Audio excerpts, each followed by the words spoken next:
એક સગીર યુવતી ઉપર દુષ્કર્મના બનાવને લઈને વિસનગરના લોકોમાં અત્યારે આક્રોશ જોવા મળી રહ્યો છે।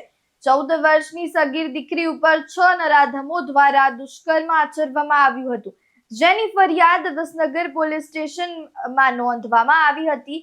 ત્યારે વિસનગર પોલીસ દ્વારા પણ તાત્કાલિક નરાધમોને ઝડપી પાડવામાં આવ્યા છે। વિસનગરને કલંકિત કરતી ઘટનાથી સમગ્ર વિસનગરમાં હાહાકાર મચી ગયો છે અને અલગ અલગ આક્ષેપો પણ કરવામાં આવી રહ્યા છે।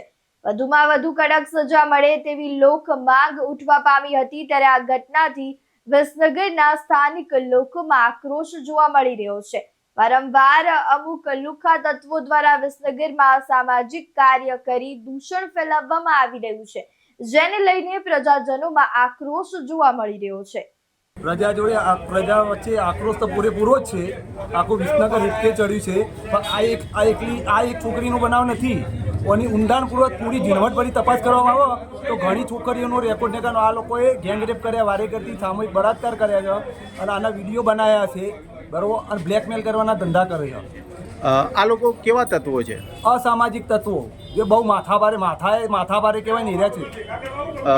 લોકો ચર્ચી રહ્યા છે કે આ લોકો ગેરકાયદેસર પ્રવૃત્તિ સાથે જોડાઈ રહ્યા છે। બધા એમના જુગાર દારૂના અડ્ડા ખુલ્લેઆમ ચાલે છે, બરોબર। 23/7/2008 મારું પિનાકિન ચંદુલાલ આચાર્ય મારું નામ, 23/7/2008 મારું અપહરણ કર્યું હતું। આ જે આરોપી ખરો ને, બરોબર, એના બાપા, એના દાદા બદાજી મણાજી ઠાકોર, બરોબર, એમને મારીને ફેંકી દીધો હતો। ફરિયાદ થઈ, એમને જાહેરમાં વરઘોડો કાઢ્યો હતો, પણ અંડર ટ્રાયલ કેસ મેં એમને જામીન નહોતા થવા દીધા અને બધા આરોપીને 10-10 વર્ષની સજા મેં કરાવડાવી હતી। તમારી શું માંગણી છે આ બાબતે? મારી એક જ માંગણી છે કે આ લોકોનો જે દૂષણો ખરા ને, એ દૂષણોનો જાહેરમાં વરઘોડો નીકળવો જોઈએ। ભવિષ્યમાં કોઈની દીકરી જોડે આવો અણબનાવ બનવો જોઈએ નહીં, એ અમારી માગણી છે। અને આની ઊંડાણપૂર્વક તપાસ કરવામાં આ એક છોકરી નહીં, 18 છોકરીઓ નીકળશે। વિસનગર શહેર એ સંસ્કારી અને શૈક્ષણિક નગરી હતી, પણ છેલ્લા ઘણા સમયથી આ કૃત્ય જે થયેલું છે એ અમે સખત વખોડી કાઢીએ છીએ। આવા પ્રકારના કેટલાય દૂષણો વિસનગર શહેરમાં ફૂલે ફાલ્યા છે। એ ચાહે જુગાર હોય, દારૂ હોય, શેર હોય, સટ્ટો હોય અને ગેસ્ટ હાઉસોમાં પરમિશન વગરના પણ ઘણા બધા ઉપયોગ થતા હોય છે। એની તપાસ કરવામાં આવે। બેઠેલા આગેવાનો પણ શૂન્ય મનસ્ક રીતે જો વર્તન કરતા હોય તો એમની પણ મુખ્ય જવાબદારી થાય છે। ફરી આવી ઘટનાના ઘડન દરેક સમાજના અમે સૌ આગેવાન મિત્રો ભાઈઓ પણ એવું કહીએ છીએ કે આપણે નહીં જાગીએ તો એક વ્યક્તિથી આ સમાજની સુધારણા નહીં થાય।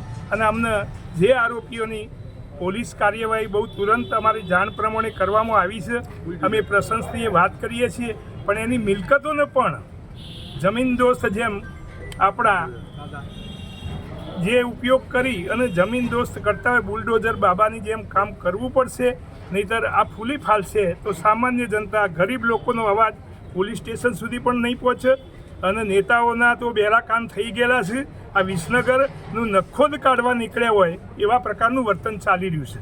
વિસનગર ચાલતી ગુનાખોરી પાસે કોણ જવાબદાર? એમાં ગુનાખોરીમાં માનસિકતા કેમ આવી ઊભી થઈ છે?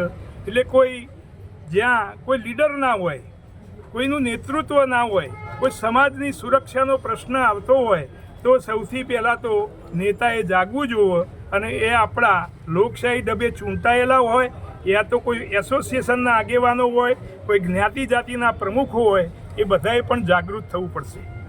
અમે તમારા મીડિયાના માધ્યમથી એ કહેવા માગીએ છીએ કે ગુનેગારોને ઊંડી તપાસ કરવામાં આવે। એ તપાસથી બીજા પણ રેકેટો બહાર આવશે, એમને રિમાન્ડની પણ પ્રક્રિયા કરવામાં આવે અને બીજું રિમાન્ડની પ્રક્રિયા પત્યા પછી એમનું રિકન્સ્ટ્રક્શન કરીને પ્રજાના જાહેરમાં એ ચહેરા લાવવા જોઈએ, જેથી ખબર પડે કે પ્રજા કેવા પ્રકારની છે અને સામાન્ય ગરીબ માણસોનું કેવું શોષણ થતું હોય।